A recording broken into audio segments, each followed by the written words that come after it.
Pertanyaannya adalah ketika dia terkena COVID-19 dan ada orang sekitarnya tahu dan sengaja didiamkan, tidak diumumkan kepada publik, ini justru bermasalah, Sobat Era sekalian. Walaupun barangkali ada kebijakan agar menjaga kepercayaan publik.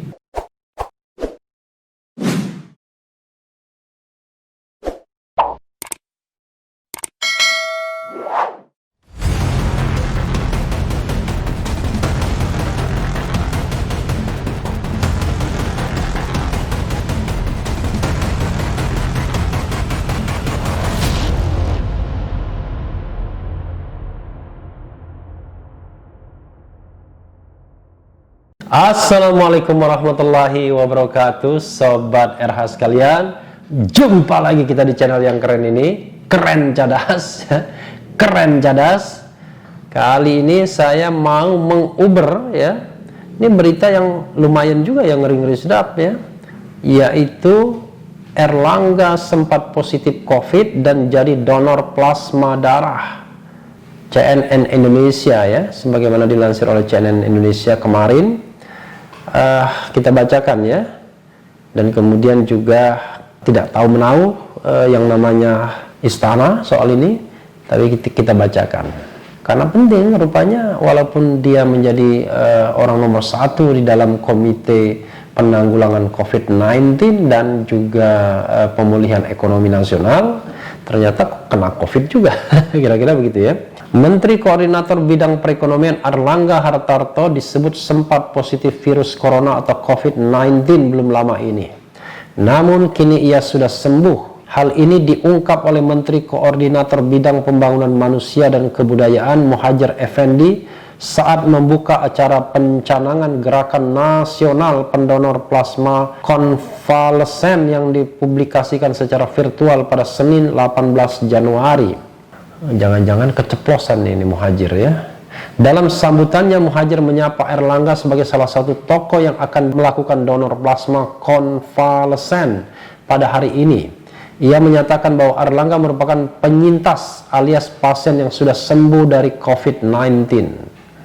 Yang saya hormati Menko Perekonomian Bapak Erlangga Hartarto yang pada hari ini menjadi salah satu penyintas yang mendonorkan konvalesensnya, ungkap Muhadjir. Seperti diketahui, donor plasma konvalesen hanya bisa dilakukan oleh mereka yang pernah terjangkit atau positif COVID-19.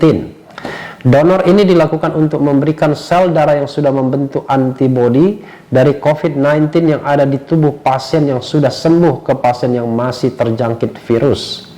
Harapannya antibodi di dalam sel darah yang didonorkan bisa membantu pasien untuk sembuh lebih cepat dari COVID-19. Kendati begitu, cnnindonesia.com berusaha mengonfirmasi langsung status positif COVID-19 Erlangga ke Sekretaris Kementerian Koordinator Bidang Perekonomian Susi Wiono Mugiarso. Namun belum ada tanggapan dari Susi, sapaan akrabnya, hingga berita ini diturunkan. Sebelumnya, kementerian terkait sempat tidak merespon soal status positif Erlangga beberapa waktu lalu saat isunya menyebar. Apa bedanya sama Habib Rizik ya? Jadi sekali lagi disinilah perspektif adil ya. Jadi Habib Rizik juga menurut pihak aparat keamanan juga pernah dianggap ya COVID dan tidak mengaku. Lalu dipidanakan. Erlangga Hartarto COVID tidak mengaku juga. Apakah kita selalu begitu cara berpikirnya ya, mendekatkan dari sudut pidana? Saya ingat betul langsung salah satu partai berkomentar, wah bahaya itu. Nah kira-kira ada nggak komentar dari partai pemerintah terhadap seperti ini ya? Susi sempat menyatakan bahwa Erlangga tidak akan melakukan vaksinasi COVID-19 di tahap awal program. Setelah Presiden Joko Widodo, Jokowi menjadi orang Indonesia pertama yang disuntik vaksin COVID-19 dari Sinovac pada Rabu 13 Januari lalu. Pak Menko belum akan menerima vaksin di tahap awal ini karena masih diprioritaskan untuk tenaga kesehatan dan para petugas layanan publik di lapangan, ungkap Susi pekan lalu. Selain Erlangga, beberapa menteri Kabinet Indonesia Maju juga sempat terjangkit COVID-19. Mulai dari Menteri Perhubungan Budi Karya Sumadi hingga Menteri Ketenagakerjaan Ida Fauzia. Harapan pemerintah Muhajir menyatakan gerakan donor plasma konvalesen ini sengaja digelar pemerintah sesuai arahan Presiden Joko Widodo Jokowi. Perlunya mendorong dan memfasilitasi para penyintas atau mereka yang pernah terinfeksi COVID-19 agar dengan sukarela mendonorkan plasma konvalesen untuk kepentingan pengobatan bagi penderita COVID-19, ujarnya. Harapannya, donor plasma bisa mempercepat kesembuhan para pasien positif COVID-19. Hal ini perlu karena fasilitas penanganan COVID-19 semakin terbatas. Ia berharap saat donor meningkat, hal ini bisa mengurangi waktu rawat dan kepadatan pasien COVID-19 dengan gejala sedang sampai berat di rumah sakit serta bisa mengurangi risiko kematian. Kondisi darurat pelayanan kesehatan ini juga sangat membutuhkan peranan masyarakat, imbuhnya.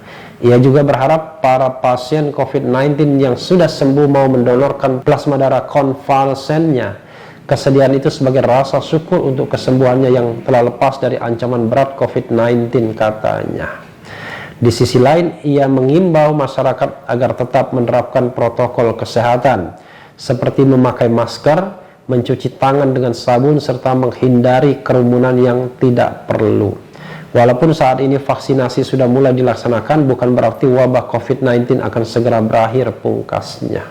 Ya, sobat daerah sekalian, itu tadi ya berita mengenai ternyata Menko Perekonomian Erlangga Hartarto pernah terjangkit COVID. Dan ini ada pernyataan bahwa Istana tak tahu Menko Perekonomian Erlangga sempat COVID-19. Kita bacakan ya. Hari ini beritanya, Jakarta, CNN Indonesia, Kepala Sekretariat Presiden Heru Budi Hartono mengaku tidak tahu bahwa Menteri Koordinator Perekonomian Erlangga Hartarto pernah positif COVID-19. Rekam jejak kesehatan Erlangga menjadi perdebatan di publik usai ia menjadi pendonor plasma konvalesen. Sebelumnya Erlangga tak pernah mengumumkan dirinya terpapar COVID-19. Kami tidak tahu juga kalau positif. Kalau saya dan jajaran Satgas tidak tahu, tidak ada pemberitahuan resmi, kata Heru kepada wartawan melalui pesan singkat Selasa 19 Januari. Heru menyampaikan seharusnya hal itu jadi urusan kementerian. Dia menilai juru bicara kementerian semestinya menjadi pihak yang mengumumkan kesehatan Erlangga. Dia juga menjelaskan istana tidak bisa mengumumkan status kesehatan menteri secara sepihak. Setpres harus mendapat konfirmasi resmi dari menteri sebelum pengumuman. Harus yang bersangkutan yang menyampaikannya sendiri bahwa seseorang yang terpapar kena COVID, ucapnya. Sebelumnya Erlangga menjadi pendonor plasma konvalesen Senin 18 Januari. Donor plasma konvalesen diketahui hanya dapat dilakukan seseorang yang pernah terinfeksi COVID-19. Sementara Erlangga selama ini belum pernah menyatakan diri positif COVID-19. Isu Erlangga terpapar COVID-19 sempat beredar di publik beberapa bulan lalu, namun tidak ada konfirmasi dari pihak pemerintah soal itu. Ya, lagi-lagi apa bedanya dengan Habib Rizik ya. Sekali lagi sobat daerah sekalian, mudah-mudahan ya aparat keamanan memperlakukan ya Habib Rizik dan orang-orang lainnya, semua kita dengan perasaan yang adil ya. Saya selalu mengatakan kalau yang begini jangan didekati dengan tindak pidana, apalagi ancaman hukumannya sampai 10 tahun ya, tidak masuk akal karena orang lain akan menuntut perlakuan yang sama. Ini juga ketika seorang menteri tidak mengumumkan bahwa dia terkena COVID-19, ini kan juga membahayakan kalau kita bicara perspektifnya, membahayakan karena dia juga beraktivitas, berkegiatan ya kan. Erlangga yang juga menjabat sebagai ketua Komite Penanganan COVID-19 selama ini juga menjadi garda terdepan dari pemerintah yang menyampaikan penanganan COVID-19. Ia juga kerap menyerukan tentang pentingnya mematuhi 3M yang meliputi memakai masker, menjaga jarak, dan mencuci tangan. Dan ternyata dia sendiri COVID. Artinya memang penyakit ini bisa melanda siapa saja, walaupun barangkali kita sudah berusaha sebaik mungkin. Sahabat daerah sekalian, saya juga punya pengalaman ya. Ini yang take video saya nih di depan orang depan saya juga terkena COVID. Jadi pada tanggal 7 Desember waktu ada video berita soal Laskar FPI, kami 3 malam begadang, tanggal 8, tanggal 9 sampai tanggal 10, 3 malam berturut-turut begadang untuk mengupdate berita-berita karena pada waktu itu memang beritanya sedang panas ya, isunya sedang hot, dan 3 malam itu begadang. Kebetulan sama yang terkena COVID itu akhirnya.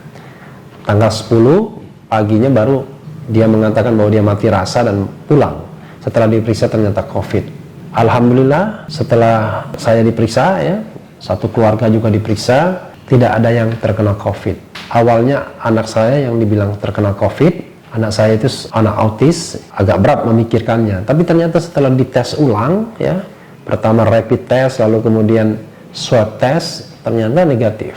Jadi sobat era sekalian, alhamdulillah ya, jadi siapapun bisa terkena COVID, yang penting kita berusaha sama-sama menjaga kesehatan, dan akhirnya ya kehendak yang maha kuasa juga. Tapi sekali lagi, kalau kita bicara mengenai soal kewajiban ya, misalnya begini, ini berpikir logika hukum ya sobat era sekalian, antara Erlangga Hartarto dan antara Habib Rizik, mana yang harus punya kewajiban untuk mengumumkan kalau mereka kena COVID?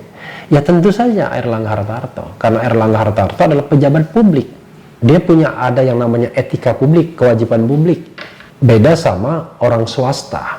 Orang swasta tidak punya kewajiban publik. Saya misalnya, kalau saya terkena COVID, ya saya isolasi saja, mandiri. Karena saya bukan pejabat publik, maka saya bisa menghindari kewajiban itu untuk mengumumkan. Tapi kalau pejabat publik tidak bisa menghindari, harusnya dia harus umumkan bahwa dia terkena COVID-19. Karena itu dia membatasi kontak dengan siapapun yang ingin kontak sama dia. Pertanyaannya adalah, ketika dia terkena COVID-19 dan ada orang sekitarnya tahu dan sengaja didiamkan, tidak diumumkan kepada publik, ini justru bermasalah sobat era sekalian. Walaupun barangkali ada kebijakan agar menjaga kepercayaan publik, toh akhirnya ketahuan juga, malah semakin runyam dari segi public trust misalnya. Karena kita tahu bahwa Erlangga Hartarto adalah ketua komite penanggulangan COVID-19. Jadi ini kan seperti paradoks, dia sendiri kena rupanya. Tapi ya sudahlah, orientasi kita kan kita harus menyelesaikan masalah ini. Kalau masalahnya begini, maka perlakukanlah pihak lain juga secara adil ya sobat era sekalian. Perlakukanlah juga secara adil sehingga negara ini sehat jadinya. Tidak sebentar-sebentar memenjarakan orang, tidak sebentar-sebentar mempidanakan orang, apalagi didasarkan pada selera kekuasaan atau selera mereka yang berkuasa. Saudara sekalian, mudah-mudahan kita menjadi bangsa yang berjiwa besar ya, bangsa yang menegakkan hukum secara benar. Wah, sudah mau azan ya, azan zuhur. Saya cukupkan di sini. Yang penting tetap di channel ini, karena di channel ini kita akan dirayu, ditipu, dibaperin, dicecar, diuber pula di jalur khusus. Karena channel ini adalah channel yang mengancam, memeras, dan membenci. Jangan lupa subscribe, like, comment, and share. Ciao.